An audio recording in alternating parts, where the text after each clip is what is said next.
faut gbogbo ọ̀rọ̀ va yi plibi tí ó zi pia no nouveau faut ma dan vous keke o le di vous keke a faut ma va okpo o po ohun va nyenye ke be o pe be ate ha fo mo ye faut ma dashi radio yo tso be na yo da ore to gbi o zi ji na no jiaji akpo faut ma akpere so gbe fi ohun na mi akpo so gbe duo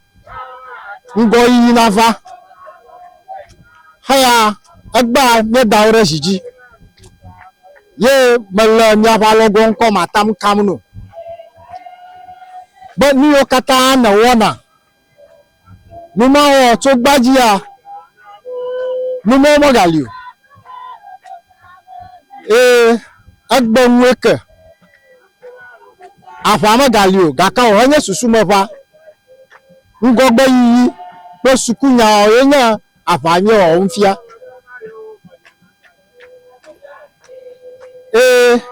nanya ba nanajo rango oji ye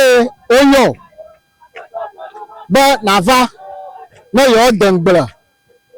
na bo fifi la rufia ko furo mna ya la ha aro na no homa agloba no globa emelio baba no ba nye yegbo ni apo za tutagba no mi afa logo nkoma egba ma hlunu fo gbogbo oro va yi a to gbe plibi tí ó ji a anu nouveau wo dan fu keke ma fa manu va to gbo fo riri a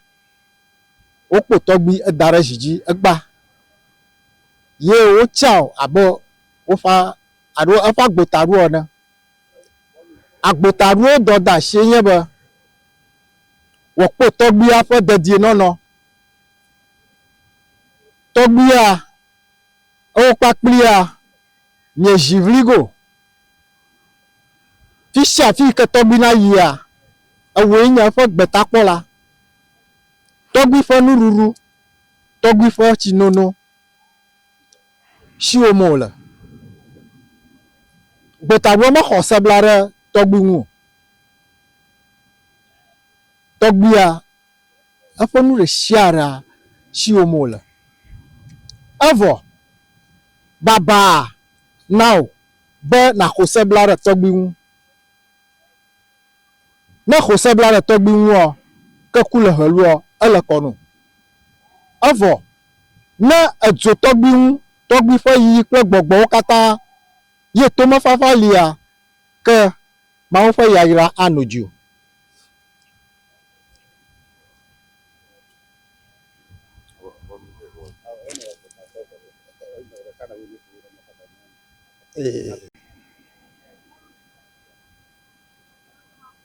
Togbi plibichi joke tolia. Mada. Togbi plibichi joke tolia. Babli. Plibichi. Blabichi. Plibichi. Blabichi. Plibichi. Blibichi.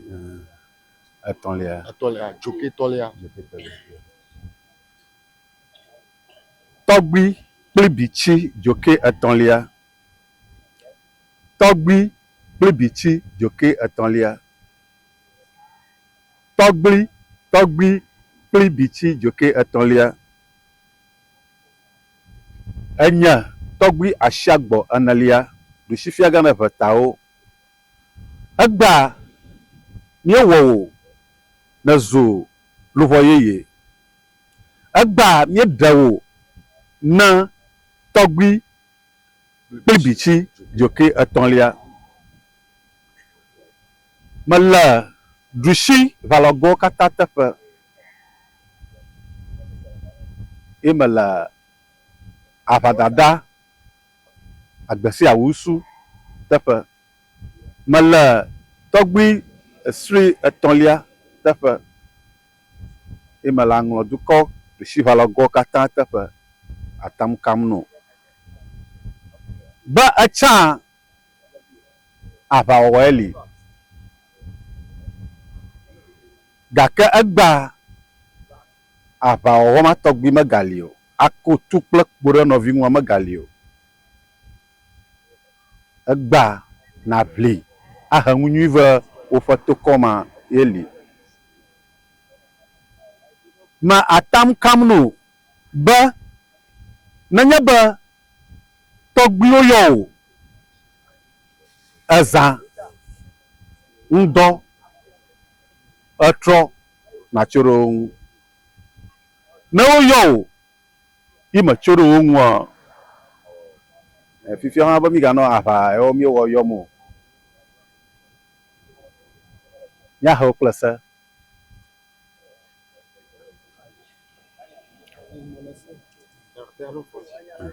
tɔgbui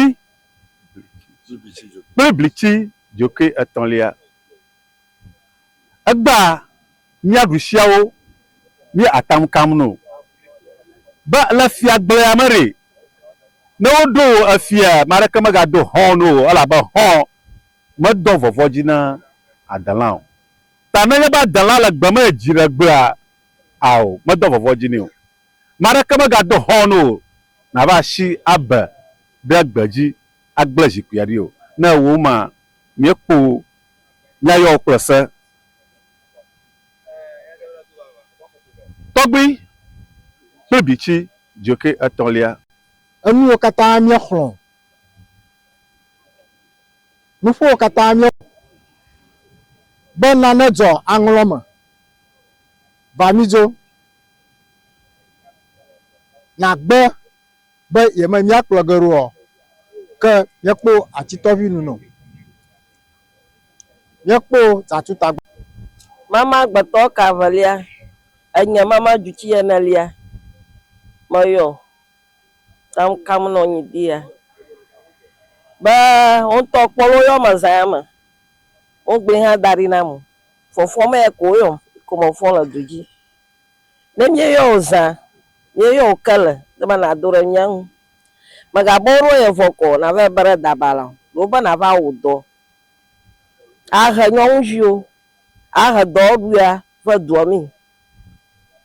nyɔnuviwo ƒe ŋudodowo de be na kpɔ gbɔ na nyɔnuviwo ke me sukui mo eye ke fofo tsi aƒe me gagba ne na ƒo ŋu no kple susu be wo nye ŋudɔwɔnu aɖe mama nye mamawo agba de be nya sɔ ɖe ŋu asugbɔ gake ŋua lili eye woyɔ ma ye me le du dzi va megakpe be nye ɖeka koe va bɔ ɖe ŋua dzi o mamawo le agblea me sugbɔ ye mamawo le srɔ̃gbea hã ye ne woyɔ o be va ne yewoawɔ dɔ ɖe alo yewoawɔ nane ne gbea wohe ɖo anɔ kɔnu evɔ ne woyɔ o ne le du dzi dɔ ɖe sia ɖe yi ke nye wɔwɔm le agblea me ne meyɔ o be va to xɔdua me edɔ ɖe li nya o ebe na ƒu du ɖe nya dzi ne me va o wohe ɖo le kɔnu evɔ ne va nye wo dɔ yayra ɖe sia ɖe yi ke le zia dzi kple xexea me katã akɔ ɖe